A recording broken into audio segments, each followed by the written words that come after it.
மணப்பெண்ணின் பிரத்யேகமான திருமணம் விவாஹா தி சென்னை சில்க்ஸ். மகாராஷ்டிராவில் மகளிர் உதவித்தொகை பயனாளிகள் 90 லட்சம் பேர் நீக்கம் செய்யப்பட்டுள்ளது அம்மாநில பெண்கள் மத்தியில் அதிர்ச்சியை ஏற்படுத்தியுள்ளது. தமிழ்நாட்டில் திராவிட மாடல் அரசின் திட்டமான கலைஞர் மகளிர் உரிமை தொகை திட்டத்தை காப்பியடித்து பல்வேறு மாநிலங்கள் செயல்படுத்தின. இந்நிலையில் மகாராஷ்டிராவில் ஆளும் பாஜக கூட்டணி அரசு பெண்களுக்கு மாதம் 1500 ரூபாய் வழங்கும் லடுக்கி பாகின் யோஜனா திட்டத்தை அறிமுகம் செய்தது.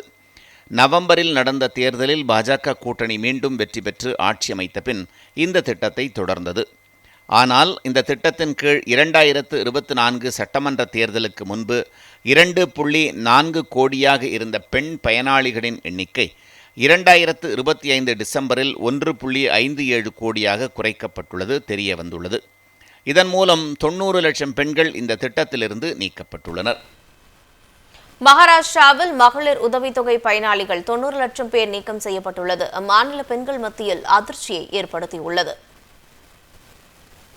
தமிழ்நாட்டில் திராவிட மாடல் அரசின் திட்டமான கலைஞர் மகளிர் உரிமை தொகை திட்டத்தை காப்பியடித்து பல்வேறு மாநிலங்கள் செயல்படுத்தின.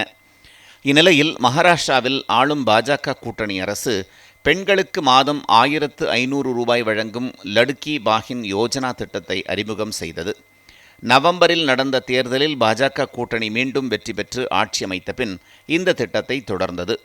ஆனால் இந்த திட்டத்தின் கீழ் 2024 சட்டமன்ற தேர்தலுக்கு முன்பு 2.4 கோடியாக இருந்த பெண் பயனாளிகளின் எண்ணிக்கை 2025 டிசம்பரில் 1.57 கோடியாக குறைக்கப்பட்டுள்ளது தெரிய வந்துள்ளது. இதன் மூலம் 90 லட்சம் பெண்கள் இந்த திட்டத்திலிருந்து நீக்கப்பட்டுள்ளனர். மணப்பெண்ணின் பிரத்யேகமான திருமணம் விவாஹா தி சென்னை சில்க்ஸ்.